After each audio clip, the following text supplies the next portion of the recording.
Assalamualaikum warahmatullahi wabarakatuh.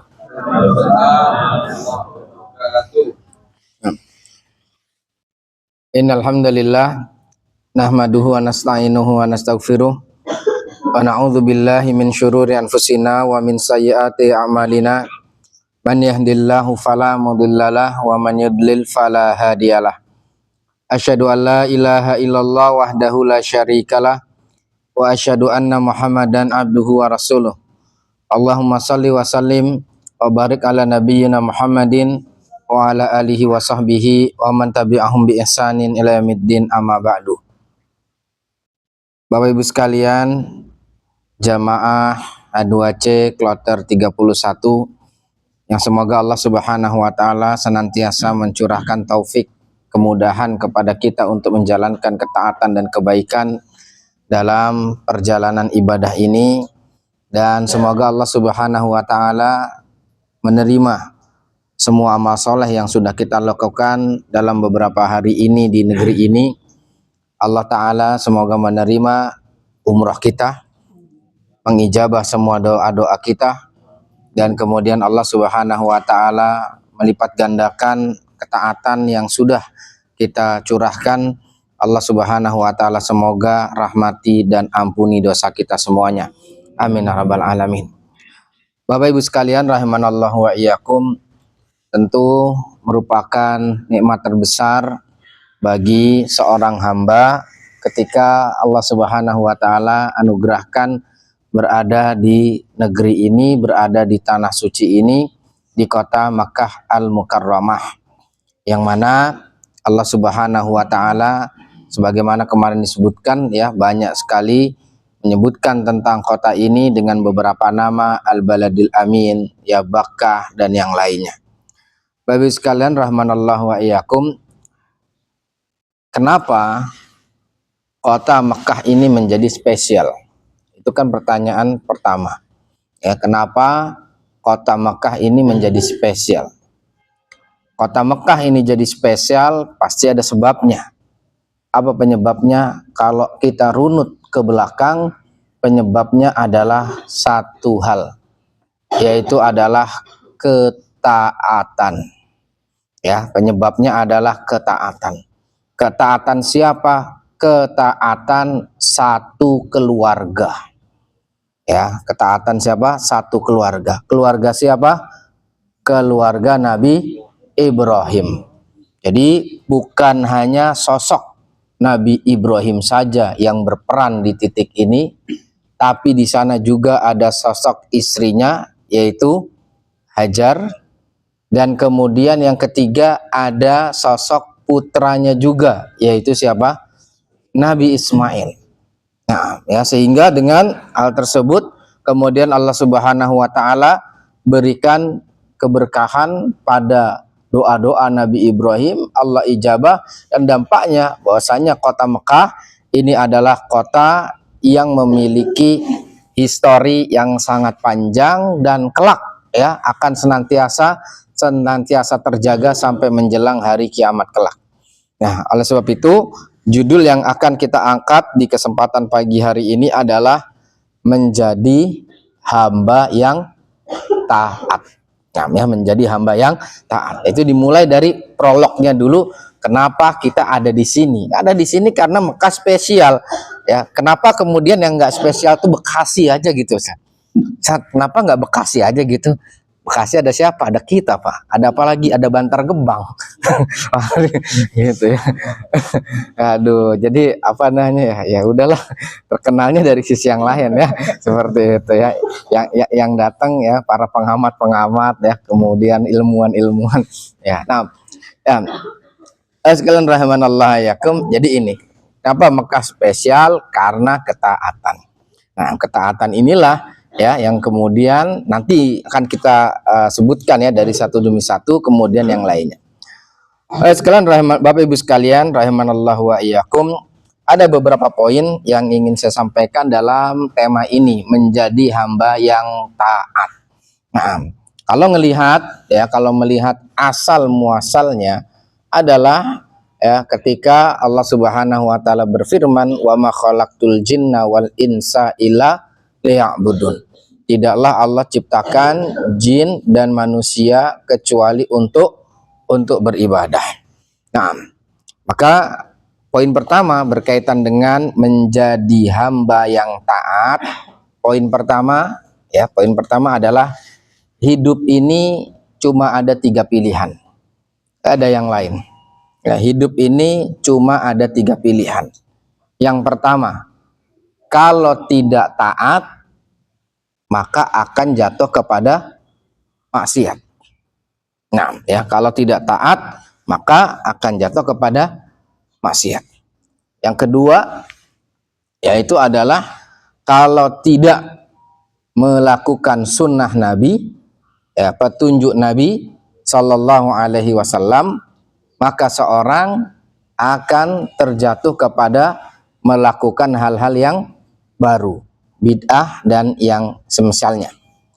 Yang ketiga, kalau tidak melaksanakan tauhid, maka jatuhnya akan kepada kesyirikan. Sudah, hidup itu akan ketiga itu saja, antara tauhid dengan syirik, sunnah dengan bid'ah, yang ketiga antara taat atau maksiat. Dan ini yang akan kita kupas dalam perjalanan kita selama ini. Kita nggak jauh-jauh, kita akan usahakan menggali poin 3 ini dari titik yang kita lakukan dari mulai berangkat ke Jakarta sampai ke tempat ini sampai nanti ke Madinah insyaallah taala. Yang pertama adalah hidup ini hanya 3. Yang pertama tauhid. Kalau nggak tauhid, maka akan kembali akan jatuh kepada kesyirikan. Hukum asalnya, ya, awalnya Allah Subhanahu wa taala wal awal wal akhir. Allah adalah yang maha pencipta dan Allah adalah yang pertama, ya, manusia belum ada. Kemudian Allah Subhanahu wa taala perintahkan kepada kolam, kepada pena untuk uktub, tulis.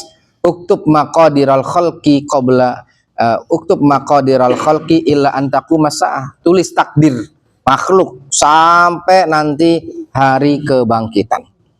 Maka Allah Subhanahu wa taala berfirman kepada para malaikat, inni ja'ilun fil ardi khalifah. Wahai para malaikat, aku ciptakan manusia di muka bumi untuk mereka silih berganti mewarisi bumi tersebut. Kemudian kata para malaikat apa? Qalu, apa kata malaikat? Ataj'alu fiha man yufsidu fiha wa yasfikut dima wa nahnu nusabbihu bihamdik. Ya Allah, kenapa engkau ciptakan manusia yang mereka itu berpotensi apa? Berperang, kemudian mereka itu berpotensi untuk menumpahkan darah dan melakukan keburukan. Wa nahnu nusabbihu bihamdik. Dan kami ini adalah sudah ahli ibadah, bertasbih, beribadah. Maka hukumnya asal muasal itu makhluk itu bagaimana, Pak? Taat. Ya, sebelum ada manusia takdir nurut, malaikat juga nurut. Kemudian jadilah ada manusia. Ketika Allah ciptakan manusia, hukum asalnya adalah manusia lurus.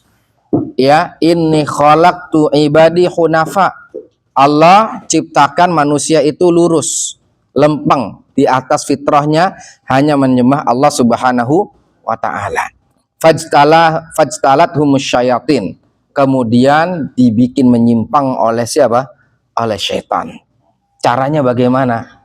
Mulailah kemudian terjadi kesyirikan.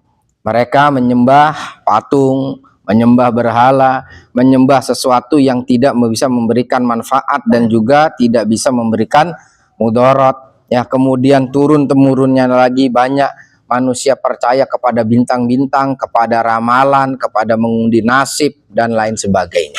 Kemudian ketika ingin mengambil manfaat, mereka bertawakal kepada sesuatu yang digantungkan, apakah digantungkan di leher, apakah digantungkan di tangan, atau kemudian yang disimpan di dalam dompet. Maka semuanya itu adalah salah satu penyimpangan yang terjadi di manusia. Kenapa, Pak? Karena Allah Ta'ala tidak ridho itu terjadi. Karena ketika manusia melakukan hal tersebut, maka ketergantungan hatinya tidak lagi sama Allah, tetapi ketergantungannya pada benda-benda tersebut. Ketika keluar dompetnya ketinggalan, galau. Ya, kemudian ketika ingin berdagang tidak ada sesuatu yang disematkan di atas pintu, kemudian menjadi galau.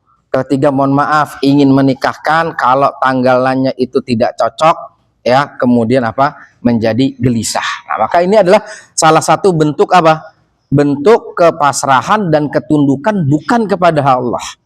Ya, bukan kepada Allah, dan Allah murka terhadap hal-hal yang demikian. Di antara bentuk murkanya apa? Di antara bentuk murkanya adalah Allah Ta'ala berfirman, la in asyrakta la yahbatanna amaluk.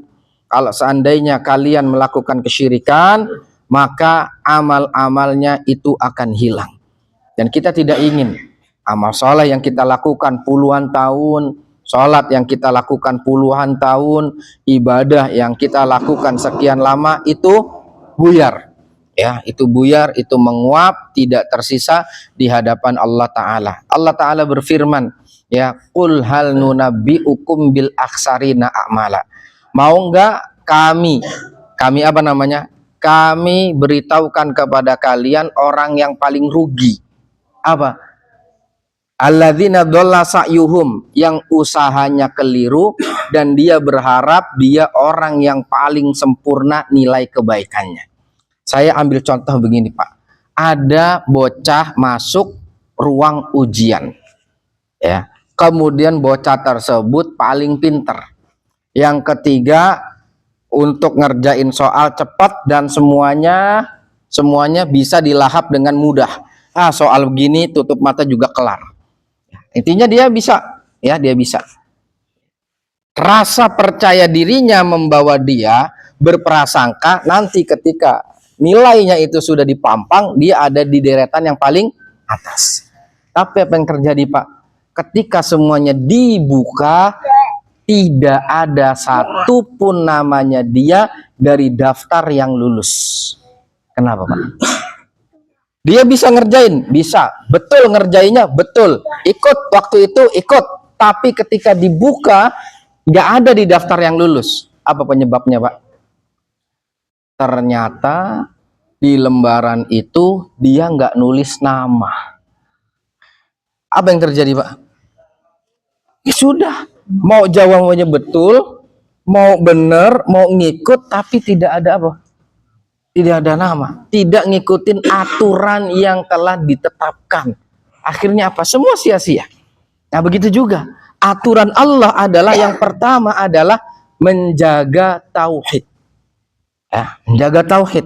Bahwasanya tauhid ini adalah pintu pertama yang Allah tetapkan. Kalau pintu ini lolos, pintu selanjutnya masih ada ujian. Kalau pintu ini nggak lolos, sudah depannya mantapnya kayak apa juga akan apa?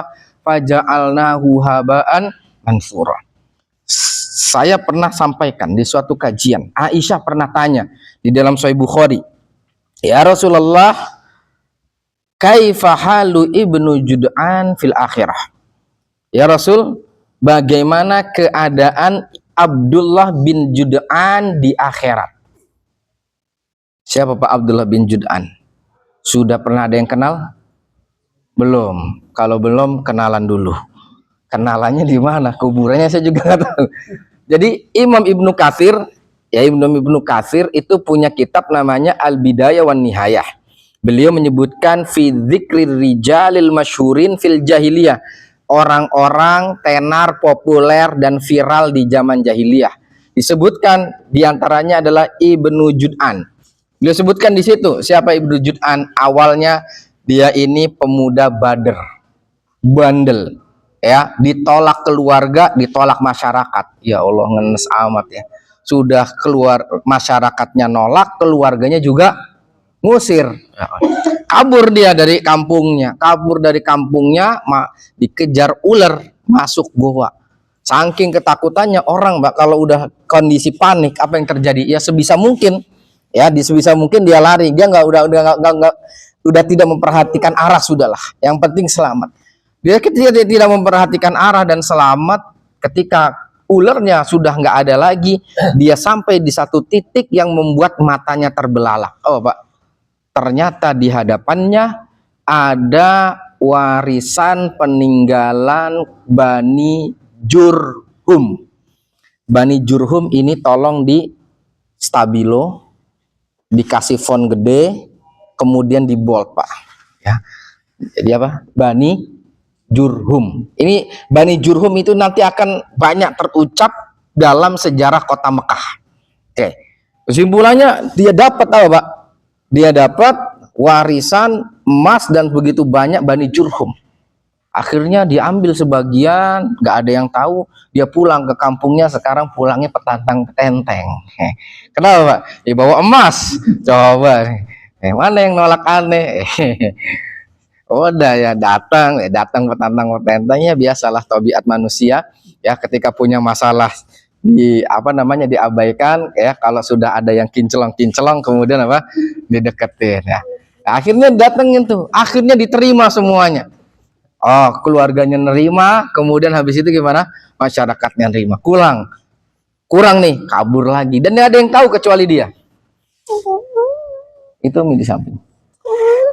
Ada. Ya, kemudian bagaimana? Ya. Kemudian habis itu, ya, Ya, kemudian habis itu bagaimana? Dia pergi lagi, dia datang lagi. Nah, kesimpulannya dia ini saking kayanya, Pak. Sekarang saya tanya, sekaya-kayanya orang Saudi ini jamaah tawaf dikasih makan kagak?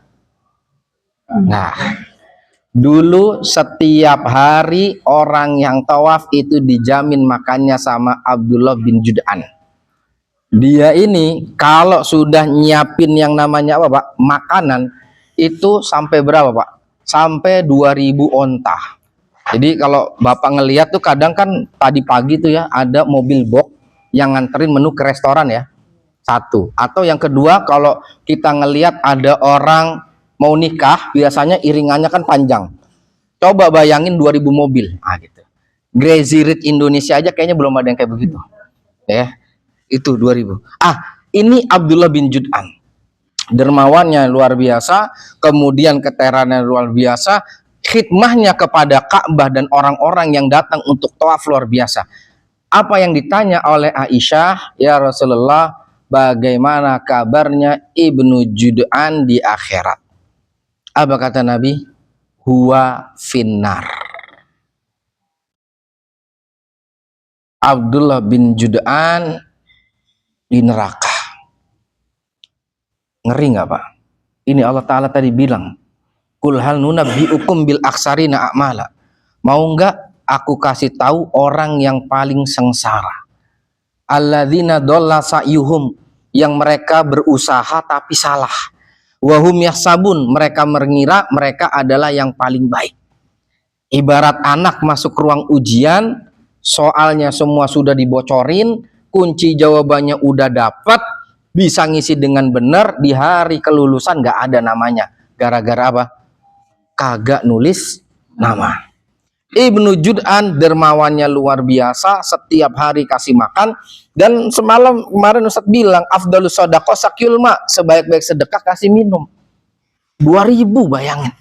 Tapi kata Nabi huwa fil akhirah. Kenapa? Beliau mengatakan gini, lam yakun yauman aulahum maghfirli khotiati yaumal qiyamah. Ya Allah, apa? Ampuni aku hari kiamat. Maknanya adalah satu, Abdullah bin Jud'an tidak beriman kepada Allah. Dua, Abdullah bin Jud'an melakukan kesyirikan. Yang ketiga, dia mintanya bukan hanya kepada Allah saja, tapi dia mintanya juga kepada yang selain Allah. Ini Pak. Jadi ini bahaya dan mengerikannya apa?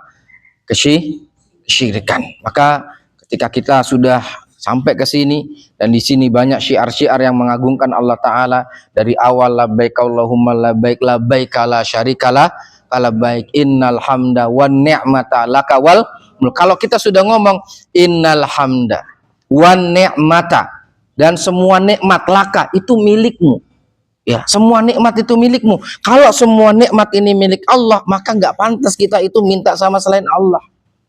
Ya, innal hamda wan ni'mata laka wal mulk. Ya, nikmat ini semua milikmu ya Allah, wal mulk, dan kekuasaan ini semua milikmu.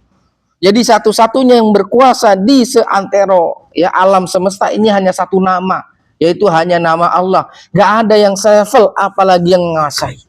Maka ketika minta kepada Allah, ketika minta pertolongan kepada Allah Subhanahu wa taala. Baik, ya. Jadi ini apa? Satu, hidup ini cuma 3 pilihan. Yang pertama apa? Kalau tidak tauhid, maka akan jatuh kepada kesyirikan. Dan syirik, ya, dan syirikan itu enggak sesembahan itu, ya, berhala-berhala yang disembah dulu di sisi Ka'bah, Hubal dan segala macam, la yamlikuna min kitmir. Kata Allah Ta'ala dalam Al-Quran, innama tad'una min dunillah la yamlikuna min kitmir. Yang kalian sembah selain Allah itu enggak bisa menguasai meskipun kitmir apa, Pak? Nah, saya kalau bawa ayat ini selalu bawa korma, Pak. Nah, korma itu bagian atasnya, bijinya. Nah, ini nih kitmir nih. Jadi selaput yang menutupi biji kurma. Ini kitmir. Artinya apa? Semua yang disembah selain Allah, mereka tidak bisa memberikan manfaat hatta untuk apa? Menjadi pelindung setipis ini. Ya, menjadi pelindung setipis ini pun mereka nggak akan mampu. La yamlikuna min kitmir. Taib, ya. Jika demikian, kalau seperti ini tidak bisa, maka sudah hendaknya seorang tersebut datanglah kepada Allah, memintalah kepada Allah, kemudian ya tidak meminta kepada selain Allah, berdoalah kepada Allah. Dan ini titik yang saya ingin tekankan adalah ketika berada di depan Ka'bah, ketika melihat Ka'bah, ketika berdoa di hadapan Ka'bah, fisik menghadap ke arah Ka'bah, karena diantara sunnah dalam berdoa adalah menghadap kiblat. Tangan ke atas menunjukkan Allah berada di atas arsy. Tapi poinnya adalah ketika kita melihat Ka'bah, yang ada di benak kita adalah kita mintanya kepada Tuhannya Ka'bah, bukan kepada si Ka'bah. Pernah ada orang yang datang, yang biasa melakukan kesyirikan, didatangi seorang alim. Ya, kemudian setelah itu orang alim ini baca, ya, li'ilafi Quraisy ilafihim rihlatasyita'i was saif falyabudu hadzal bait. Benar apa salah? Falyabudu hadzal bait. Ditegur sama, Kak. Saya juga ditegur sama Bapak Ibu nih. Sama orang alim itu juga ditegur. Dia baca, salah loh. Kenapa? Ada salah, ulangi lagi. Dibaca lagi, falyabudu hadzal bait. Apa artinya? Kalau falyabudu hadzal bait artinya apa? Beribadalah kepada Ka'bah ini. Alladzi at'amahu min ju', yang telah memberikan rasa aman dan memberikan rasa kenyang setelah lapar. Salah. Diulangin lagi sampai 3 kali. Falyabudu hadzal bait alladzi at'amahum min ju' wa amanahum min khauf. Salah. Terus habis itu gimana? Yang benar begini, falyabudu rabba hadzal bait. Kalau fa'yalbudu hadzal bait, maka sembahlah Ka'bah ini. Salah. Yang betul gimana?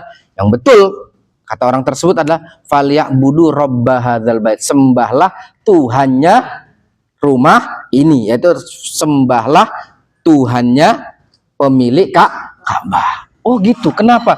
Iya, karena Ka'bah ini nggak memberikan kita aman. Yang memberikan kita aman Allah. Ka'bah ini nggak memberikan kita makan. Yang bikin kita makan hanya Allah. Oh gitu ya. Antum ngerti ya? Ngerti. Tapi antum kenapa perginya ke... Jadi intinya ada seorang alim yang ingin ingin menegur orang yang berbuat kesyirikan, cuman dengan cara ayatnya diplesetin. Akhirnya dia sadar, oh iya, selama ini datang ke pohon, selama ini datang ke mana?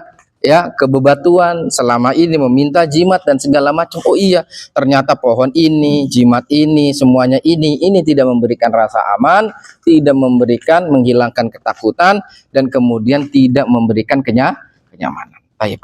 Jadi poinnya adalah yang pertama yaitu apa? Tauhid atau syirik. Tauhid, ketaatan, syirik menjadi apa, Pak?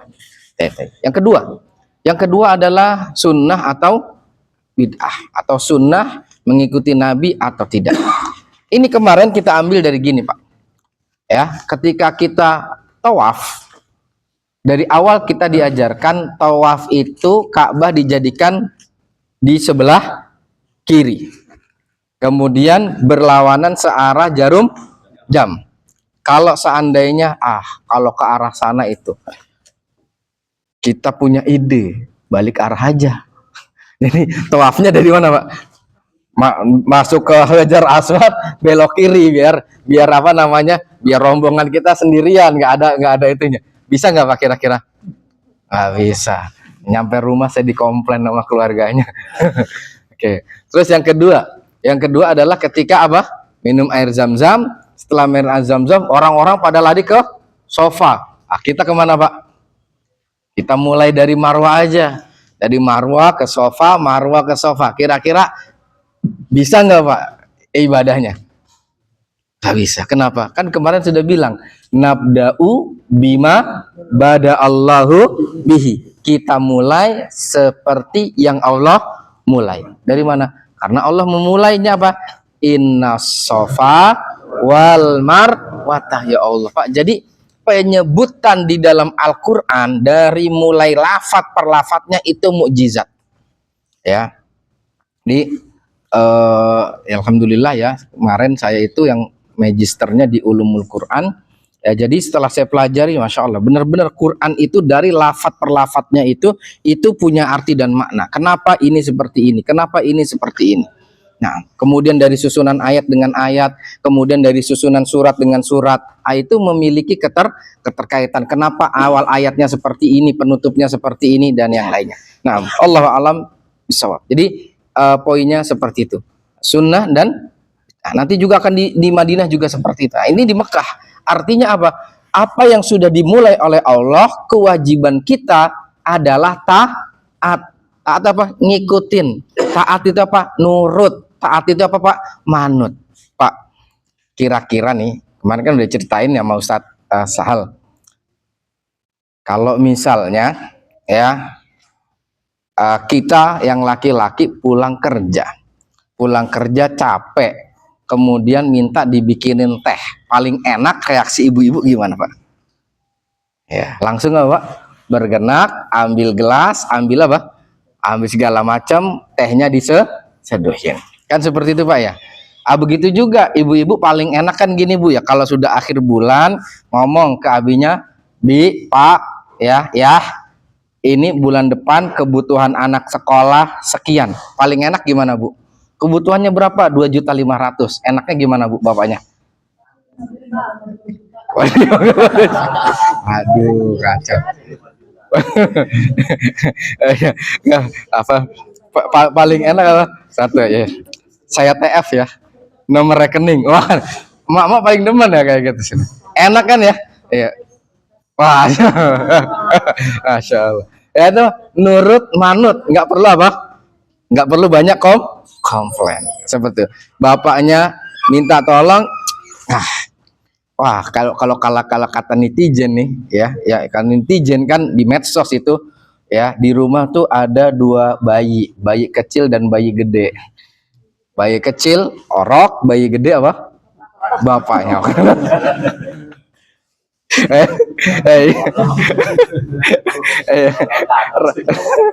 Kolokannya sama.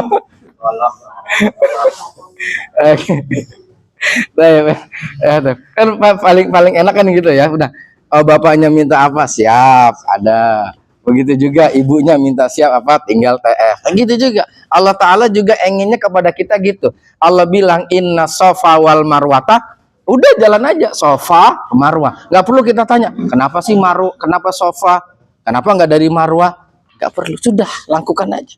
Allah bilang sofa dan marwah, sudah lakukan, nggak perlu banyak apa Pak, banyak tanya, kemudian banyak kenapa, banyak mengapa, dan segala macam. Dan itulah yang menunjukkan apa? Ketundukan. Nah, tipikal yang seperti itu kira-kira tambah disayang nggak? Tambah. Iya, coba kalau ibunya begitu terus, Mi bikinin teh, oke.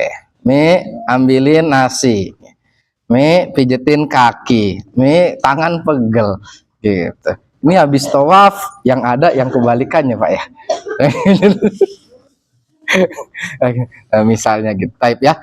Jadi itu poinnya ya. Jadi poinnya adalah seperti itu. Type. Jadi ini yang keberapa Pak Bu? Sunnah dengan apa tadi? Yang ketiga, taat dan maksiat. Oke, dari sini kita mulai masuk ke siapa namanya? Ke bagian dari Nabi Ibrahim. Kemarin sudah diceritakan ya, bahwasanya asalnya Nabi Ibrahim itu orang Babilonia. Orang mana Pak? Orang Irak ya, daerah sana. Kemudian beliau itu sempat hijrah ke beberapa tempat. Jadi ke Mesir, kemudian setelah itu kemana? Ke Syam ya, kemudian setelah itu menaruh istrinya Hajar di Mekah. Jadi Nabi Ibrahim diperintahkan untuk membawa Hajar dan putranya yang masih kecil. Padahal awalnya beliau pingin punya putra. Ketika sudah punya ada, kemudian Allah Ta'ala perintahkan Nabi Ibrahim bawa siapa namanya? Iya, Hajar dan Ismail ke Mekah. Mekah ini ketika ditaruh oleh Nabi Ibrahim berat. Sampai ketika naruh Pak, kan gini Pak. Di antara ciri tanda orang menahan beratnya perasaan, dia nggak mampu menatap ya, nggak mampu natap. Misalnya ngelepas anaknya ke pondok ya, lepas anaknya ke pondok iya, bagaimana dalam keadaan apa? Berusaha nggak menampak apa, nggak tatapan apa mata, karena kalau tatapan mata yang sono merah yang sini merah jadinya apa? Nangis. Sudah seperti itu, berusaha untuk apa? Menghindari tatapan mata. Nah Nabi Ibrahim juga gitu, berpaling, naruh istrinya, naruh anaknya dengan kondisi berbalik badan, nggak ngomong ya, nggak ngomong. Nah, sampai di sini dulu intinya. Allah Ta'ala, Nabi Ibrahim berdoa ya Allah, Nabi Ibrahim berdoa, Robbi ini askantu durriyati biwadin, ya Allah aku taruh anak cucuku di sebuah lembah yang tak berpenghuni, biwadin ghairi dzar'in, gak ada tanam-tanaman. Kita kemarin sudah jalan dari mana Pak? Dari Mekah ke Arafah, ngelewatin Muzdalifah, ngelewatin Mina. Kanan kiri yang ada apa Pak? Batu, tandus. Please ketiplek apa kata Nabi? Wadatu dzurriyyati biwadin, sebuah lembah. Lembah itu kan ya ada apa? Ada dataran tinggi, ada rendah. Biwadin ghairi dzar'in, enggak ada tanam-tanaman. Enggak ada tanaman, enggak ada tanam-tanaman, enggak ada orang. Inda baitikal muharram, yaitu apa? Di dekat Masjidil Haram. Di tempat seperti itu Pak. Kalau kita sekarang ibunya ditinggal tugas, masih ada aplikasi Gojek ya, kemudian diisi top up, tinggal apa? tinggal tekan, tinggal pesan seperti itu. Sudahlah, gampang. Yang penting apa? Saldo dipenuhin. Tiba-tiba datang ini itu. Ya kalau dulu beliau nggak bisa. Mau kemana ya Allah? Inna baitikal muharram. Sampai titik itu. Nah, jadi ini ya. Yang pertama apa? Hidup ini tiga. Yang pertama apa? Kalau nggak tauhid, syirik. Kalau nggak sunnah, bid'ah. Yang ketiga, kalau tidak apa? Taat akan jatuh kepada kemaksiatan. Oke, di poin ketaatan ini kita masuk di poin yang kedua ya, poin yang kedua yang gede, yaitu adalah yang beberapa ini kemarin sudah saya sampaikan, dan mohon maaf saya ulangi lagi bagi yang sempat sama saya. Ketaatan membawa kepada keberkahan. Ini kata kuncinya, ketaatan membawa kepada keberkahan. Taat itu apa? Nurut, manut. Keberkahan itu apa? Berkah itu Pak, berkah itu dalam bahasa Arab itu diambil dari kata birkah. Birkah itu artinya adalah penampungan. Jadi kalau ada bak yang ada di rumah kita, bahasa Arabnya itu apa Pak? Birkatun. Kenapa birkatun? Karena wadahnya luas, besar, dan air kalau ada di situ berfungsi lama. Jadi berkah itu adalah banyak dan lama. Itu makna berkah. Makanya banyak doakan keberkahan. Kenapa? Biar kebaikannya itu banyak, plus kebaikannya itu langgeng. Bukan sekedar banyak, tapi banyak bocor, nguap seperti banyak plus langgeng, itu namanya berkah. Baik. Apa saja keberkahan ketaatan yang pada keluarga Nabi Ibrahim? Satu, ketaatan dari Nabi Ibrahim. Naroh siapa, Pak? Naroh keluarganya di Mekah ini, di dekat Ka'bah ini. Apa yang terjadi? Satu, akhirnya dibangunlah Ka'bah. Baik ya Pak ya. Dari dibangun Ka'bah, setelah itu ada apa? Ada tawaf. Betul? Dari setelah tawaf, kemudian lanjutnya ada makam Ibrahim, bekas kaki Nabi Ibrahim. Di situ ada sholat 2 rakaat. Pak, pertanyaan saya, ini Nabi Ibrahim melakukannya kapan? Oh, sudah ribuan tahun yang lalu. Ketaatan Nabi Ibrahim itu terjadi ribuan tahun yang lalu. Ribuan tahun yang lalu. Tapi dampak kebaikannya sampai hari, itulah yang disebut berkah. Pertanyaan saya, sudah berapa miliar orang yang tawaf? Bro, maka hitung. Berapa orang yang melangkahkan kaki? Kalau satu orang saja sudah ratusan, mungkin bisa ribuan. Berapa kali juta orang dikali langkah kaki itu? Dan pertanyaannya adalah, atau poin penting setelahnya adalah, semua pahala yang mereka lakukan itu semuanya nyangkut, dan kemudian apa Pak? Nabi Ibrahim dapat apa Pak? Pahalanya juga. Itu Pak. Ketaatan membawa kepada keberkahan, dan berkahan itu kalau sudah main sudah nggak ada ujungnya Pak. Udah nggak ada ujungnya. Kita tuh susah untuk ngukur. Ini sampai di mana nih batasnya? Allah alam bisawab. Ya, itu udah kita nggak bisa ngukur ini mana nih. Ibarat apa Pak? Ibarat berjalan di samudra, kita nggak bisa ngukur mana ujungnya. Semuanya itu kebaikan tiada henti. Nah, itu dari apa Pak? Dari ketaatan membawa kepada keberkahan. Oke, makanya kan disebutkan ya di sini. Oke, nanti aja ya. Jadi poinnya itu tadi. Jadi dari Nabi Ibrahim akhirnya bagaimana membangun Ka'bah. Orang akhirnya sholat menghadap Ka'bah. Satu. Yang kedua adalah orang tawaf. Dari orang tawaf ada langkah kaki. Di awal kita sebutkan setiap langkah kaki kita tawaf itu kata Nabi apa? Dihapus dosa, diangkat derajat dan dihapus dosa. Ya, kemarin saya nanya sama Pak Arif. Pak Arif, tahun ini sama tahun kemarin pegelaran mana Pak? Wah, Pak Arif bilang pegelaran tahun ini San. Kenapa Pak? Crowded satu. Ya Allah, sudah padat sambil gendong sama Pak. Ya pegel, tapi ya Allah, tapi ya Masya Allah ya dengan apa namanya capek, letih dan seperti itu, setiap langkah tadi itu bernilai, dan kita nggak bisa ngukur berapa sudah langkah kaki kita, kecuali apa Pak, pada saat tawaf mungkin aplikasi jalannya dihidupin. Ada yang ngidupin aplikasi jalan nggak Pak? Ada. Antum 18.000, 25.000. Ada yang berapa? 19.000 langkah ya Allah. 25.000 sampai mana? Dari mana? Dari depan kita. Dari depan sini sampai? Oh, muter ya. Ya intinya sekitar 20.000 langkah Pak. 20.000 langkah ini satu orang Pak. Masya Allah Kak. Jadi kita kemarin tuh dari mulai setar sampai tawaf sampai sa'i segala macam 20.000 langkah. Maka ya Allah bersyukur kalau semuanya ini tadi Bapak ada tauhidnya, tidak ada tercampur kesyirikan, derajat kita 20.000 Pak dinaikin, dan 20.000 kesalahan itu Bapak diampuni ya Allah. Taib ya seperti itu taib. Ini dikali berapa orang tuh yang tawaf, dikali setiap hari, dikali tahun dan seterusnya. Oke, yang kedua siapa? Istri beliau, yaitu siapa? Hajar.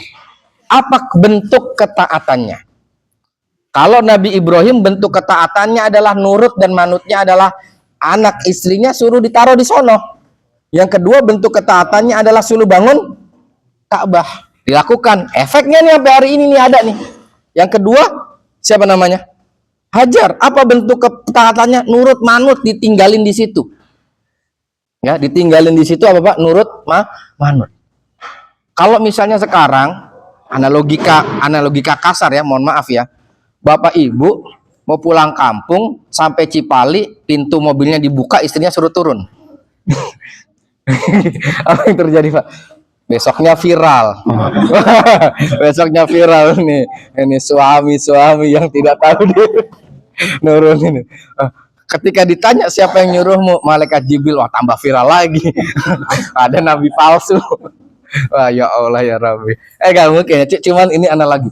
Taib ya, kata kuncinya adalah nurut dan manutnya siapa? Hajar. Apa Hajar ketika ditaruh di Ka'bah, apa di lembah itu, Nabi Ibrahim berat dengan nggak berani membelakangi ya, dengan membelakangi. Kemudian ketika ditanya, Allahu amaraka bihada, apakah Allah yang menyuruhmu ini? Nabi Ibrahim menjawab, iya. Nabi Ibrahim menjawab, iya. Poin setelahnya ini yang luar biasa dari Hajar, beliau mengatakan apa? Idzan falan yudayyi'anallah. Kalau gitu Allah tidak akan sia-siakan kita. Ini kata emas. Kalau gitu Allah tidak akan membuat kita sia-sia. Itu gak keluar kecuali dari perempuan yang benar-benar imannya Bapak kokoh. Gak keluar kecuali dari perempuan yang yakin dan tawakal kuat kepada Allah. Bayangin, perempuan sendiri punya anak kecil. Punya anak kecil yang belum bisa jalan, belum bisa lari ke sana kemari. Ya Allah. Beliau bilang apa? Idzan falan yudayyi'anallah. Kalau gitu Allah tidak akan sia-siakan. Masya Allah. Keyakinan Hajar ini dibalas sama Allah. Makanya kata Nabi SAW, hadis qudsi, Allah Ta'ala berfirman dalam hadis qudsinya, ana inda dzanni abdi bi, saya itu tergantung prasangka hambaku kepadaku. Kalau perasaan hambaku kepadaku perfect, Allah balas lebih perfect. Tapi kalau perasaan hambanya kepada Allah ragu-ragu, Allah juga maju mundur. Tapi Hajar ini bilang apa? Idzan falan yudayyi'anallah. Kalau gitu Allah nggak akan sia-siakan kami, ya Allah. Apa balasan dari Allah? Betul. Allah nggak bikin sia-sia siapa? Hajar dan Nabi Ismail. Dari nurut, patuh sama perintah suami plus perintah Allah, apa yang terjadi? Allah utus malaikat Jibril. Lalu malaikat Jibril datang, dan ini tafsirnya ada di Ibnu Katsir. Ya, tafsirnya ada di Ibnu Katsir. Jadi ya ketika setelah itu yang terjadi kan, ini Nabi Musa kecil butuh air. Apa yang terjadi? Nah, Hajar lari dari mana? Sofa, Marwah. Marwah, Sofa. Sofa, Marwah. Jadi berapa Pak? 7 kali. Pak, kalau dari awal Hajar itu ngerengek, nggak mungkin, wah antum nggak tahu diri segala macam. Pokoknya ngikut, kan kata emak, istri itu ngikut suami kemana aja, suami apa kudu ngikut aja udah, pokoknya anak ngintil aja terus gitu. Kalau kayak gitu Pak, nggak ada Sofa Marwah ya. Kalau Hajar itu bilang nggak, saya nggak mau di sini, enak aja di sini, saya nggak mau di sini, nggak ada Sofa Marwah. Sofa Marwah itu ada ketika Hajar bilang apa? Oke, ini perintah Allah. Saya yakin Allah nggak akan bikin sia-sia saya di sini. Itu. Akhirnya ada Sofa Marwah. Dan itu dijadikan syiar apa? Umroh, syiar haji. Sampai hari ini orang. Pertanyaannya Pak, sudah berapa orang? Banyak. Sudah berapa langkah kaki? Banyak. Semuanya itu. Kalau kita berharap dapat pahala, maka semua pahala kita itu kemana Pak? Sampai juga kemana Pak? Hajar. Makanya saya sampaikan tadi, taat itu bikin apa? Berkah. Dan berkah itu udah nggak ada ujungnya, sudah susah. Susah untuk nakar berkah itu sampai mana sudah. Kalau sudah berkah itu yang terjadi adalah kejutan-kejutan dan kejutan-kejutan lagi. Seperti itu. 7 kali mondar-mandir nggak dapat air, yang ada fata morgana. Setelah itu datang malaikat Jibril. Di dalam tafsir Ibnu Katsir disebutkan malaikat Jibril dengan ujung sayapnya yang melubangi bumi. Jadi bukan apa, Pak? Bukan apa namanya? Iya, bukan juluran kaki siapa? Nabi Ismail, bukan, tapi dari sayap malaikat Jibril. Sayap malaikat Jibril nancap ke bumi, keluarlah air yang banyak. Sampai Nabi SAW bilang, rahimallahu umma Ismail. Semoga Allah merahmati ibunda Nabi Ismail. Ya, kalau bukan ditutup, lakanal ma'u ainan ma'ina, maka air itu akan membanjiri kota Mekah. Membanjir jadi danau, bisa jadi danau Taubah Pak di sini. Seperti itu. Ditutup seperti itu. Dan sampai hari ini tuh, sampai hari ini ada apa, Pak? Air Zam-Zam. Jadi yang pertama ada apa? Ada Safa dan Marwah. Yang kedua muncul air Zam-Zam itu juga karena apa, Pak? Secara tidak langsung karena ada Safa dan Marwah tadi. Ya, sehingga dibantu oleh siapa? Malaikat Jibril, keluarlah siapa? Air Zam-Zam. Ditutup sama siapa? Ditutup sebagiannya sama siapa? Sama Ummu Ismail, dan air itu mengalir sesuai dengan kebutuhan. Air Zam-Zam. Apa Nabi sabdakan tentang air Zam-Zam? Ma'u Zam-Zam lima syuriba lahu. Air Zam-Zam tergantung untuk apa diminum. Oke. Nanti saya akan kirim tulisan. Jadi Pak, satu, doa minum air Zam-Zam bagaimana? Allahumma inni as'aluka ilman nafi'an wa rizqan wa shifan wasi'an wa shifaan min kulli, ilmu yang bermanfaat. Pak, Imam Syafi'i ketika datang ke Mekah minum air Zam-Zam minta 3. 1, ya Allah, aku minta kepadamu pinter agama, ilmu agama, ahli fikih. Makanya beliau menjadi apa, Pak? Menjadi ulama. Itu ketika nyampe ke sini minum air Zam-Zam.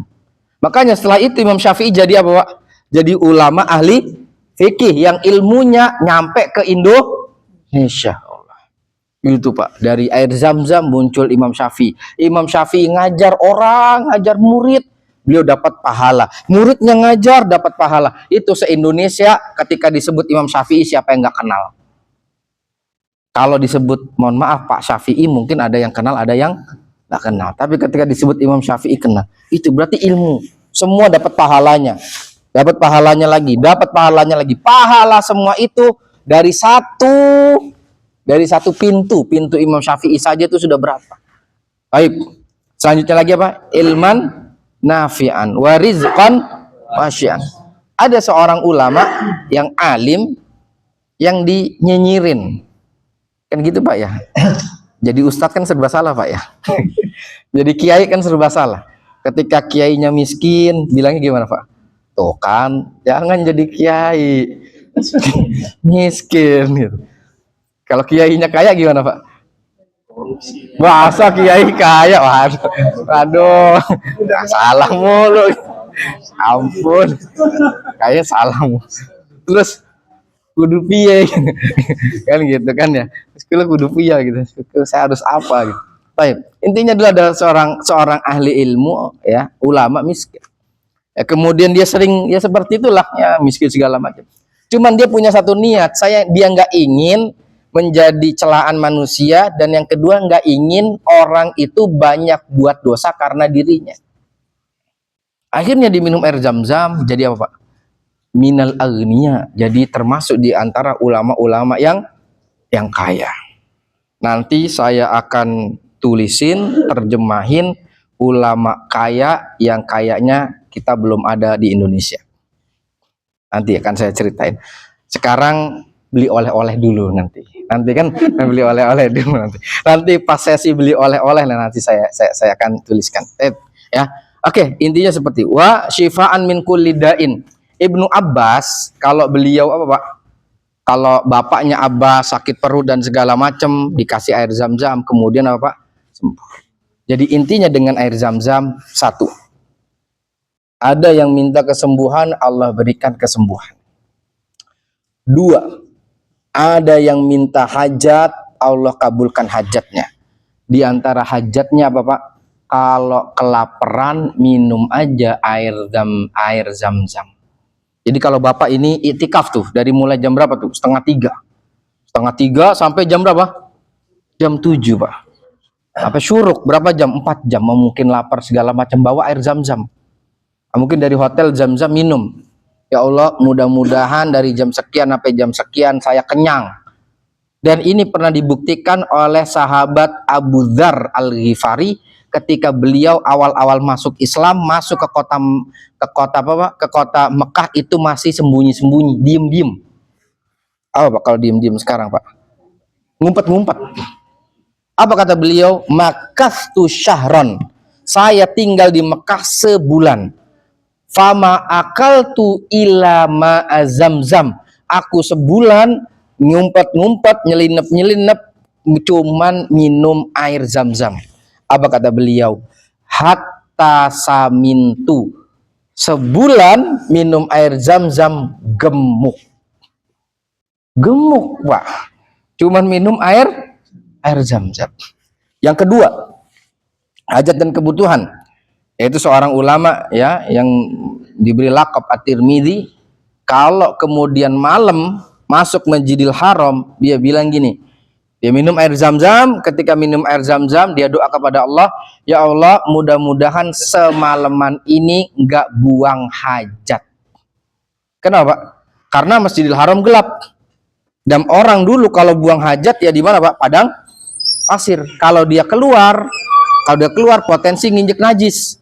Nanti masuk ke Masjidil Haram, area tawaf dan segala macam, bikin sholat orang nggak jadi apa? Nggak sah. Dia akhirnya Pak, setiap malam minum itu. Dan ya, alhamdulillah allazi bi ni'matihi tatimmus sholihat. Ini yang saya praktekkan setiap saya masuk Masjid Nabawi, Masjidil Haram. Awal masuk atau sebelum berangkat minta kepada Allah, ya Allah, saya mau ke Haram, Makki atau Madani. Ya Allah, selama saya di sana, mudah-mudahan nggak pengen buang air. Alhamdulillah, setiap minum itu nggak ada rasa. Suatu saat saya coba berangkat, nggak minum. Ya benar. ke belakang akhirnya buang apa? Buang air. Ya, jadi minta seperti itu. Ya. Apalagi ibu-ibu kan mungkin tempatnya jauh, kemudian juga agak repot ya. Belum lagi nanti kalau di bawah itu kan toilet kan kamar mandi turun ke bawah. Ada yang sudah ke kamar mandi belum? WC 3, WC 4? Belum. Itu masuk, itu nggak lurus Pak, tapi turun ke bawah. Turun. Bertingkat gitu. Di bawah gitu. Dan nanti di dalamnya itu, dalam toiletnya itu pembuangannya itu lubang turun ke bawah. Maka hati-hati bawa barang di situ. Nyemplung, kalau sudah nyemplung nggak bisa keambil. Kalau iya gede, kalau MCK kita kalau nyemplung HP masih muter-muter di kloset yang ling. Kalau itu langsung sudah. Jadi jangan itu, pastikan ya sudah.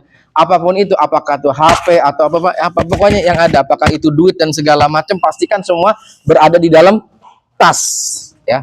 Jangan ada di kantong seperti ini. Baik. Nah, oke, habis itu bagaimana?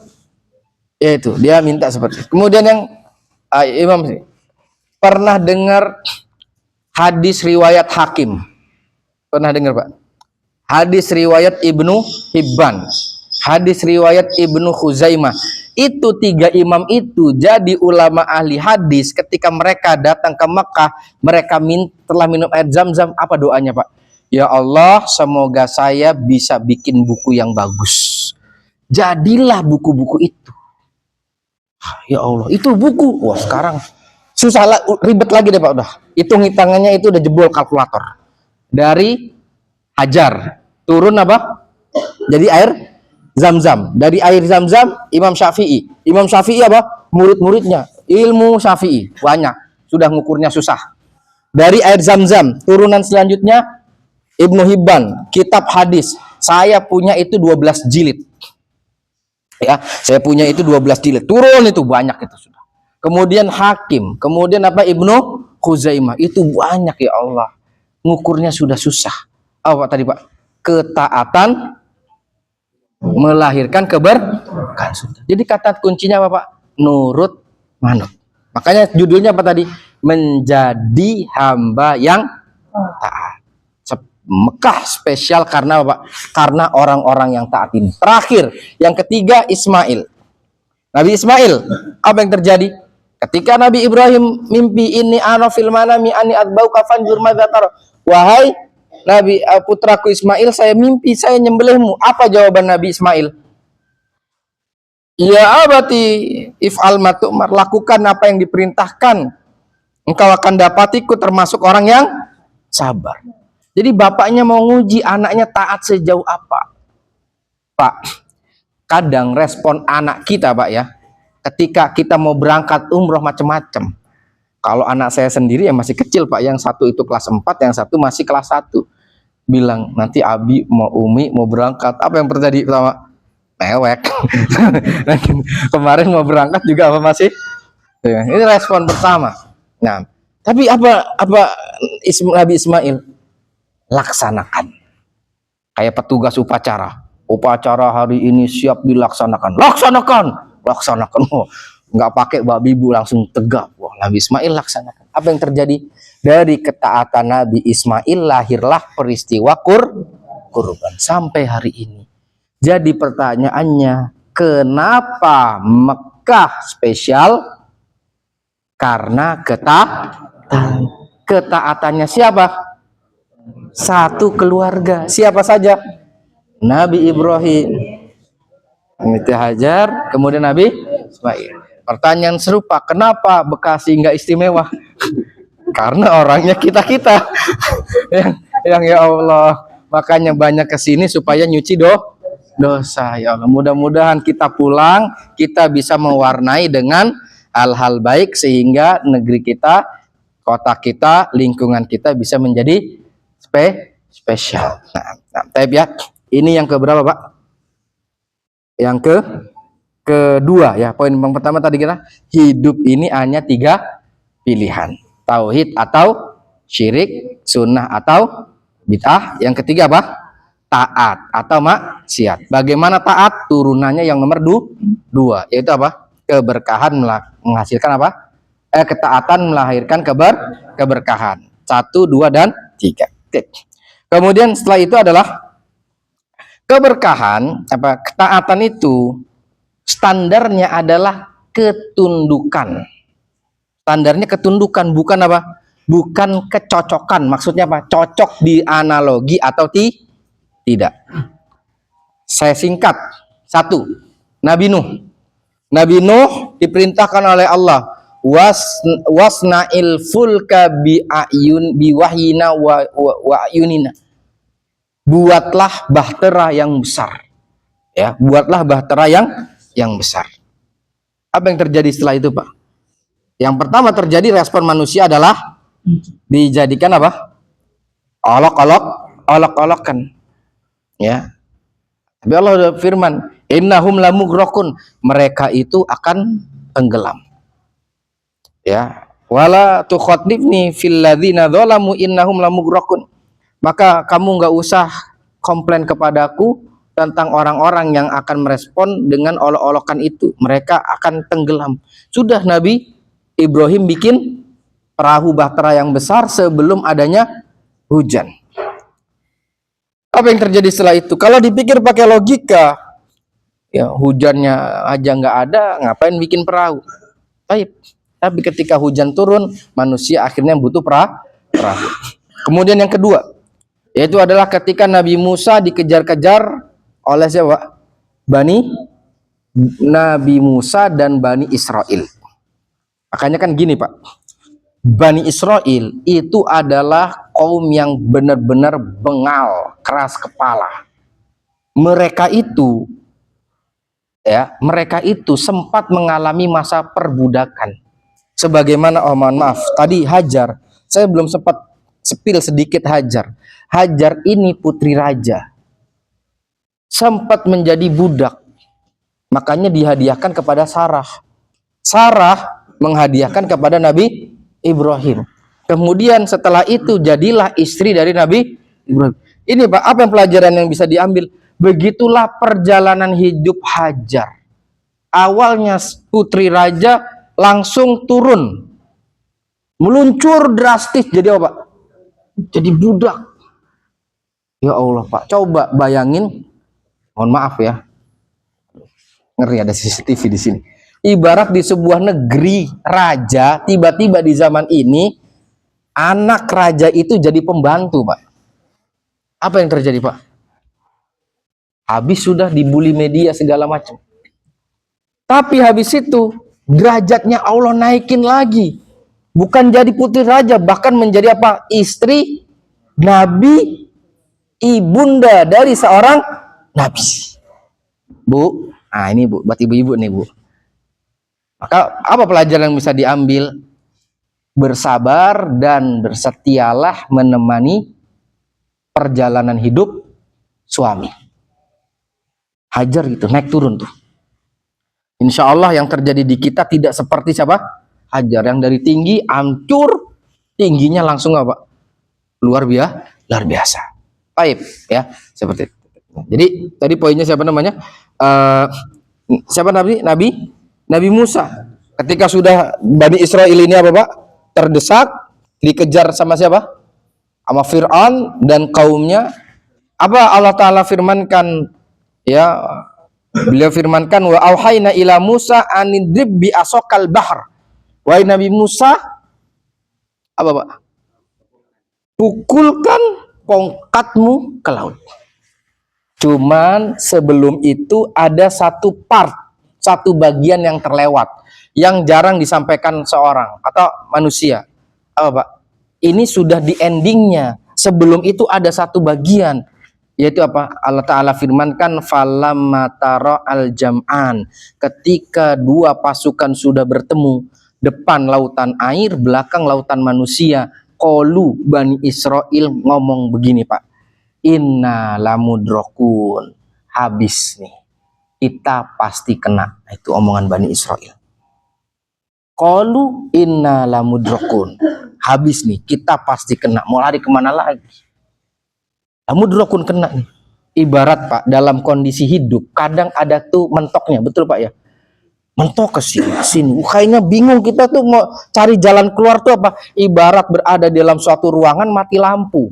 Maju mentok tembok, jalan mentok tembok. Nggak tahu pintunya yang ada di sebelah mana. Nggak tahu kita mau cari jalan keluar. Yang kita tahu pasti ada jalan keluar, tapi kita nggak tahu ini di mana. Matiin aja nih ruangan, gelap malam. Kita bingung tuh mau keluar pintu yang mana. Yang ada kejedot tembok-tembok. Dibentuk. Itulah yang diucapkan Bani Israel. Tapi apa Nabi Musa bilang? Kala, enggak. Nah, ini lagi-lagi Pak, keyakinan tadi. Kala, enggak mungkin. Inna ma'iya rabbi sayahdim. Sesungguhnya Allah bersama kita, Allah pasti beri petunjuk. Nah itu. Ini bagian ini yang terlewat. Baru setelah itu Allah firmankan wadrib bi asokal bahar. Wahai Musa, pukul tongkat ke laut. Jadi nggak langsung nggak langsung ke gap gitu ya, ke gap kanan kiri langsung disuruh mukul. Enggak, ada dialog dulu antara orang yang putus asa dengan orang yang yakin. Allah ingin menampakkan perbedaan dua maukif. Orang ketika menghadapi masalah pasti ada dua itu. Ada kelompok yang putus asa, ada kelompok yang apa?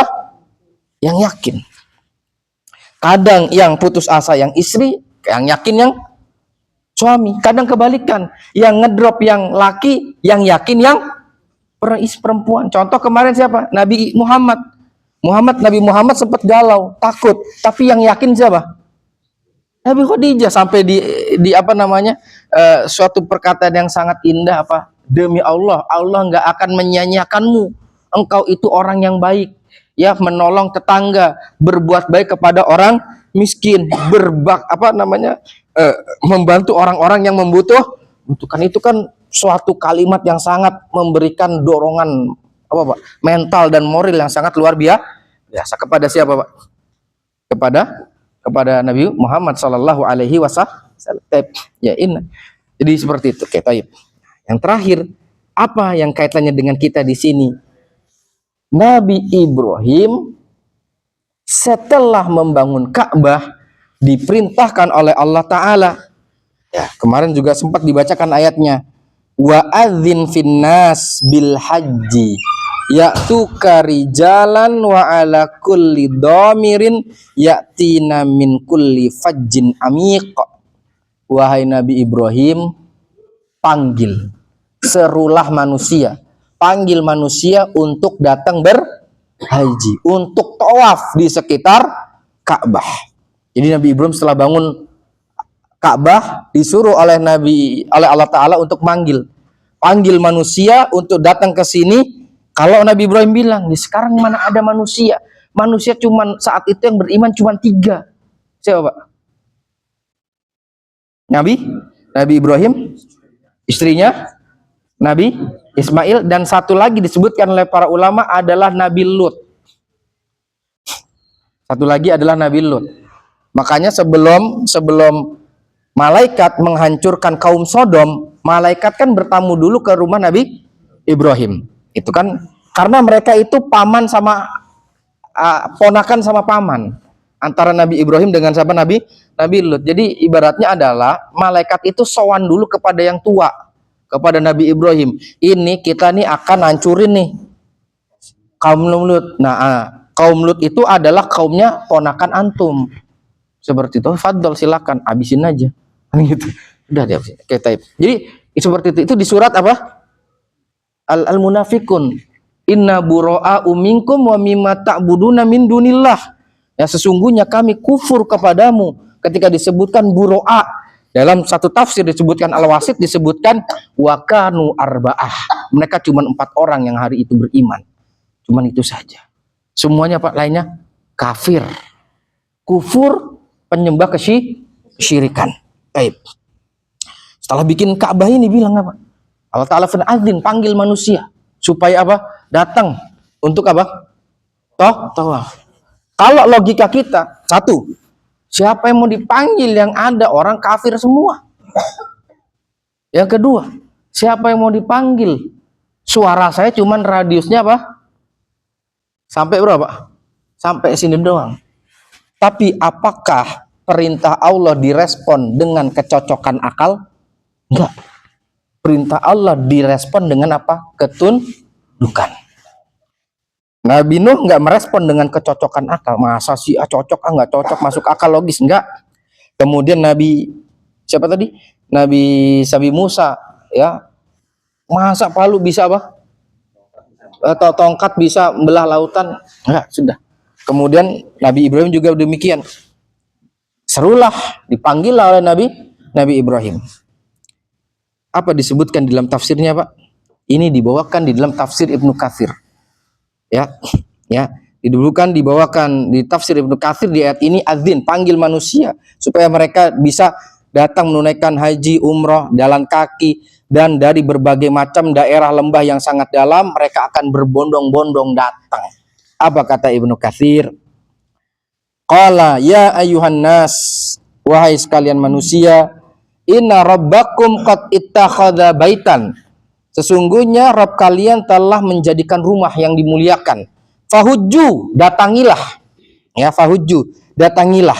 Karena haji itu bahasa secara arti bahasanya adalah pergi ke Mekah, ya. Fahujju, datangilah. Kemudian dikatakan innal jibala tawadu'at. Sampai gunung-gunung Pak menjadi landai. Kemudian hatta balagos saut, sampai akhirnya suaranya itu Bapak bisa nyebar luas karena gunung yang tadinya tinggi menjadi apa? Landai. Suaranya bisa Pak bisa terdengar luas seperti itu. Hatta balagos saut arja al-ard, ya, sampai ke penjuru bumi. Wa asma. Perhatikan ini Pak. Wa asma man fil arhami wal aslabi. Maka dengan takdir Allah menyampaikan suara itu kepada siapapun yang ada di dalam rahim. Yang ada di dalam rahim mendengar seruan Nabi Ibrahim. Wal aslab, dan yang masih ada di sulbi. Belum tercipta menjadi rahim, masih ada di sulbi. Wa asma'a man fil arham, dan semua mendengar sampai yang ada di rahim, di sulbi. Wa ajaba kullu syai', sampai semua makhluk mendengar, min hajar, batu, wa syajar, kemudian apa? Pepohonan.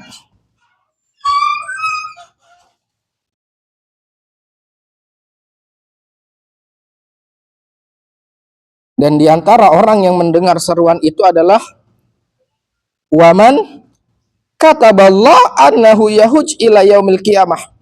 Dan di antara orang yang mendengar seruan itu adalah orang-orang nama-nama yang Allah tuliskan mereka akan datang ke kota Mekah, sehingga mereka mengucapkan labbaik Allahumma labbaik.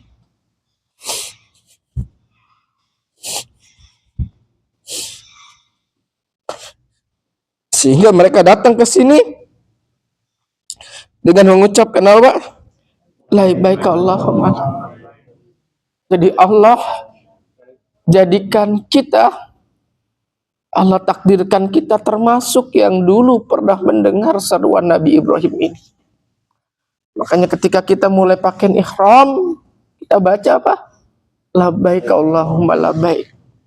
Di dalam tafsir Ibnu Katsir beliau sebutkan demikian. Semua dengar. Makhluk mendengar, ya. Kemudian apa?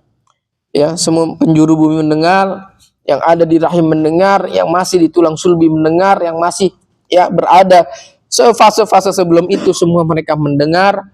Dan mereka yang mendengar itu namanya sudah ditulis, sudah dicatat oleh Allah Ta'ala. Mereka kelak akan datang ke tempat ini untuk mengucapkan labbaik Allahumma labbaik. Jadi apa sekalian rahmanakum, Bapak Ibu semuanya, bersyukur kita termasuk orang-orang yang ditulis namanya oleh Allah Ta'ala ketika seruan Nabi Ibrahim itu dilakukan.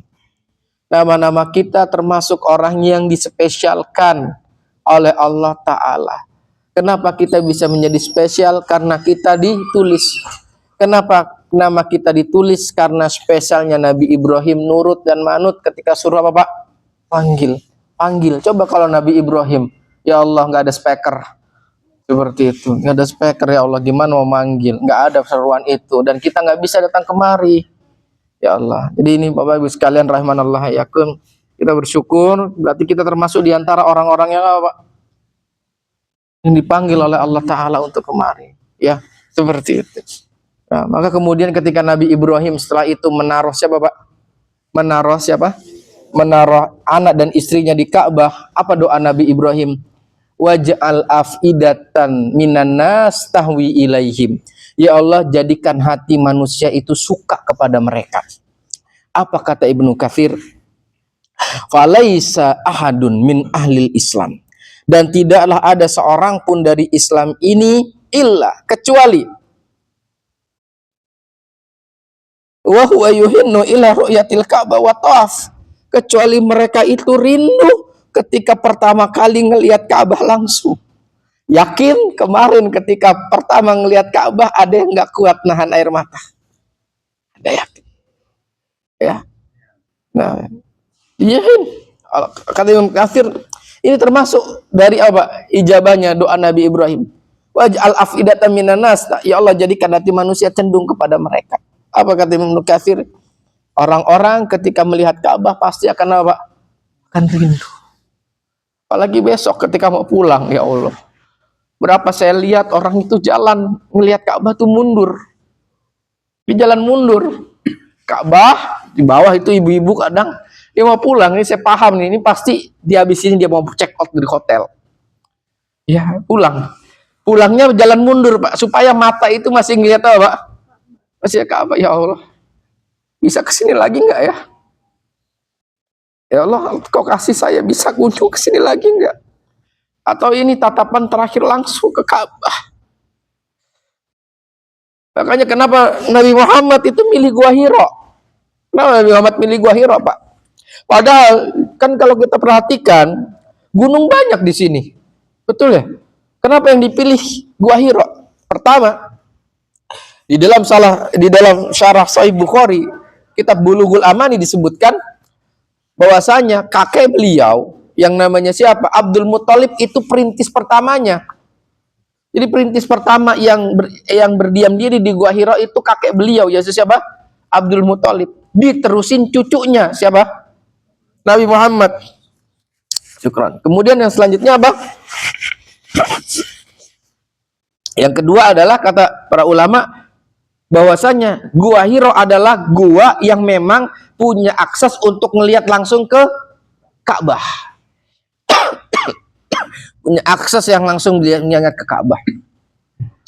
Sampai beberapa para ulama menyebutkan bahwasanya Ka'bah itu ru'yatul Ka'bah minal ibadah. Melihat Ka'bah itu sebagian memasukkan kategori bagian dari ibadah, walaupun perkataan ini ya masih perlu didiskusikan, ya masih bisa didiskusikan. Intinya adalah melihat Ka'bah itu bisa memberikan apa? Ketenangan tersendiri, tenang, fokus. Sehingga orang-orang tadi itu berjalan mundur, ya berat hatinya untuk meninggalkan apa? Ka'bah. Besok juga ya, besok kita check out ya siangnya. Ya, ada yang kemudian dari atas lantai 2 pengen ngabadikan momen. Tapi satu yang pasti saya yakin semua yang ada di sini minta kepada Allah mudah-mudahan bisa datang ke sini lagi. Amin ya rabbal alamin. Ya kita bermohon, kita minta kepada Allah, ya Allah berikanlah kesempatan kepada kami untuk bisa datang ke sini lagi ya Allah. Untuk bisa ibadah di sini lagi ya Allah, untuk bisa maksimalkan umur kami di sini ya Allah. Kemarin di awal kita sampaikan ya Allah, kalau memang masih ada dana bisa ke sini, udah keluarin deh 2 tahun 3 tahun nabung ke sini lagi sudah. 20 juta 30 juta kalau kita pakai ke puncak di musim apa namanya di akhir tahun atau kemana akhir tahun atau lebaran ya, seperti itu 20 juta mungkin apa habis, nggak ada sisanya. Tapi kalau kita pakai 20 juta itu ke sini ya Allah, satu waktu sholat di sini backup 50 tahun sholat kita di Cibitung ya Allah. Nah, yang kedua adalah usahakan apabila ada keluarga kita yang memang urgent perlu dibawa ke sini, bawa, jangan usahakan kalau memang masih ada keluarga kita yang mungkin dan kita masih ada beban, atau kalau bisa patungan sudah bawa ke sini supaya bisa ngerasain sholat di sini. Setidaknya tenang, kasihan bener keluarga kita kalau nggak sempat ke sini. Kita punya aset sholat ribuan tahun, keluarga kita masih satu dua datang ke sini. Alhamdulillah, dan alhamdulillah di sini yang saya lihat, masya Allah ya banyak anak-anak yang berbakti di sini ya, yang membawa keluarganya ya, orang tuanya, mudah-mudahan dicatat sebagai amal soleh ya, mencatat sebagai anak-anak yang berbakti kepada kedua orang tua ya, mudah-mudahan ya semuanya diberikan rahmat dan ampunan, semuanya dikumpulkan dalam surga, amin ya rabbal alamin. Nah, jadi ini yang keberapa? Yang ketiga. Jadi ketika bicara keberkahan adalah kepada apa? Ketaatan membawa keberkahan. Yang ketiga adalah standar ketaatan itu gimana? Ketundukan, bukan kecocokan logika. Contohnya adalah gitu. Kita termasuk diantara yang datang ke sini. Apa kata Imam Ibnu Katsir tadi? Beliau sebutkan adalah ya semuanya tentang tawaf, manusia rindu tawaf. Wanas yaksidun, manusia datang ke sana dari berbagai penjuru bumi. Ya Allah, apakah terkira dulu oleh Nabi Ibrahim orang-orang Cibitung, Cikarang, Tambun, Bekasi, Jawa dan segala macam datang ke sini, Pak?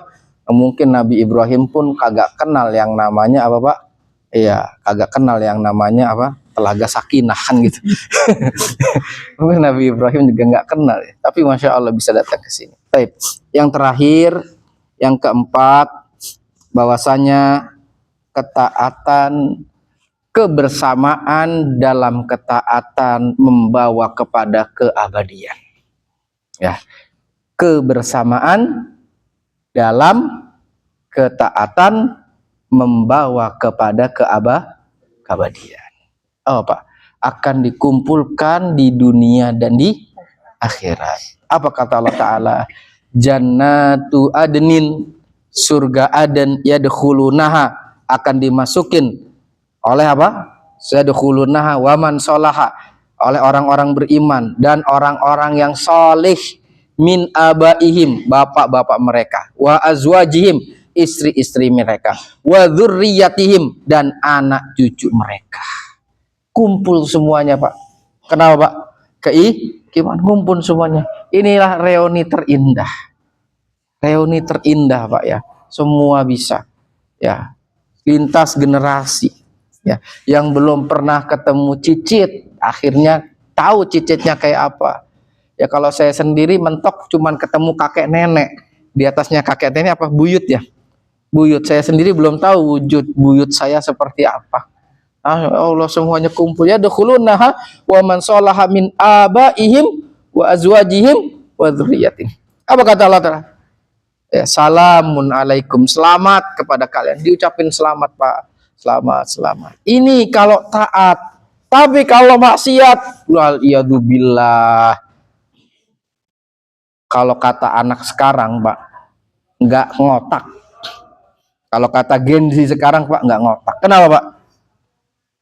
Ini kalau orang beriman seperti ini. Tapi kalau orang-orang maksiat yang keluarganya itu tidak dalam ketaatan, apa yang terjadi, Pak? Yawadul mujrim, orang pendosa itu yawadu, berharap, berkeinginan, bercita-cita, memimpikan. Yawadul mujrim lau yaftadi, ketika mereka tahu mereka ini mau dicemplungin ke neraka, apa yang mereka inginkan? Mereka mikir yawadul mujrim lau yaftadi, saya perlu cari tebusan. Dulu kalau di dunia kalau mentok ada yang dikorbanin. Sekarang siapa yang dikorbanin? Tahu, Pak? Orang yang sudah mau masuk neraka, mau dicemplungin ke neraka, saking nggak maunya dilempar ke neraka, saking ngeri, panas dan siksa luar biasa, apa yang dikatakan? Wadul mujrim lau yaftadi, saya atau dia pengen nebus dengan apa? Ya yaftadi min adzabi yauma idzim bibani, pakai anaknya, Pak. Anak gue mana, anak gue? Suruh anak gue aja nyemplung. Anaknya nggak cukup, wasahibati, istri, Pak, dijadiin tameng, korban untuk apa? Nyemplung. Anak istri nggak cukup, apa, Pak? Wa ummihi wa abi, bapaknya, Pak. Ya Allah, bapaknya yang suruh jadi tebusan. Dorong aja bapaknya supaya apa? Ya Allah, bapaknya nggak cukup, emaknya. Ya Allah, tega amat sih, tong. Kata emaknya, tong, ya lo gue yang lahirin, kalau tahu begini gue masukin lagi nih dalam gitu kan. Ya, emaknya, bapaknya, bapak apa, anak, istri, emak, bapak nggak cukup, wafasi lati tuwi, keluarganya, kerabatnya, saudara-saudaranya, udahlah jadi korban aja. Keluarga korban nggak cukup, semua yang ada di waman fil ardi jami'an, dan semua yang ada di mana, Pak? Muka bumi. Tsumma yunji, supaya kepikir dia doang bisa selamat. Itu isi kepala orang yang apa? Hidupnya dalam kemaksiatan. Dan itu real. Itu real, udah gambaran di dunia. Orang yang pikirannya dalam kemaksiatan adalah egois. Mohon maaf, orang tuanya meninggal, langsung apa? Ego tentang pembagian apa? Denah. Saya nggak ngomong warisan, saya ngomong denah. Itu namanya Pak, ya itu bahasa balago. Kalau dalam sastra ya omongannya begini, maksudnya mah kesono gitu. Ya, jadi ngomongin denah seperti itu. Dan yang lainnya segala macam. Jadi itu. Jadi ini kebersamaan dalam ketaatan akan membawa kepada tapi yang terjadi kebersamaan dalam kemaksiatan membawa kepada kehancuran. Kita ingin yang mana, Pak? Kita ingin kebahagiaan dalam ketaatan. Ya. Jadi mungkin ini ya mudah-mudahan kita semua yang di sini ya Allah kumpulkan kita bukan hanya dalam kloter 31, Pak ya. Ya, terus terang banyak dari kita mungkin kenal dalam kloter 31, Pak ya, sampai ya nanti lagi ya seperti itu. Mudah-mudahan kita bersama di sini, kita dipanggil bareng-bareng nih, Pak nih, dan dalam panggilan Nabi Ibrahim ternyata nama kita dicatat. Berarti yang nyatat nama kita ini bukan A2C, Mas. Yang nyatat nama kita itu Allah pertama di mahfud nih ya seperti itu.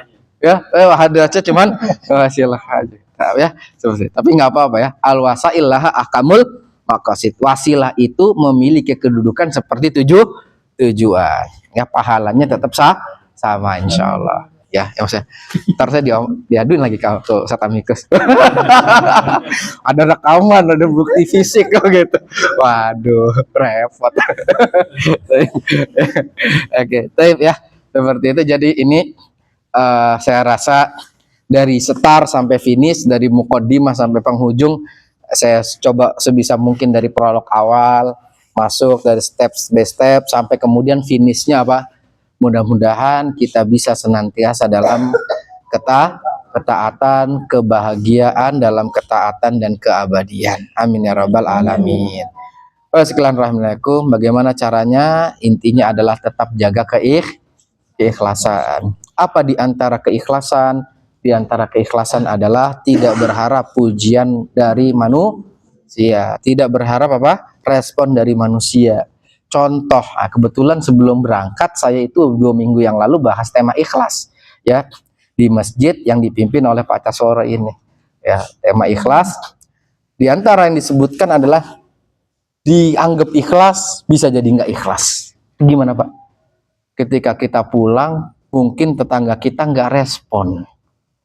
Saya baru pulang dari tanah suci nih, kok tetangga diem-diem baik, kagak candain, kagak nanggap, kenapa nih? Ada, sudah mulai. Yang sononya, wih, yang baru pulang dari mana? Ada, belum dari Arab nih, ya ngomongnya masih Indonesia nih, gitu. Padahal udah makan korma Arab nih, ya seperti itu. Mungkin akan beda respon di hati. Kalau ada beda respon di hati, khawatir itu riya tersembunyi mulai masuk dikit-dikit. Intinya, direspon atau tidak diresponkah kita pada saat kita pulang, khas, biarkan. Ikhlas itu apa? Kata para ulama, dawamun nazar ilal khaliq wa nisyatu ru'yatil makhlukin. Fokus cari penilaian Allah, lupakan penilaian manusia. Fokus cari respon Allah, lupakan respon dari manusia. Mungkin ada yang pasang status.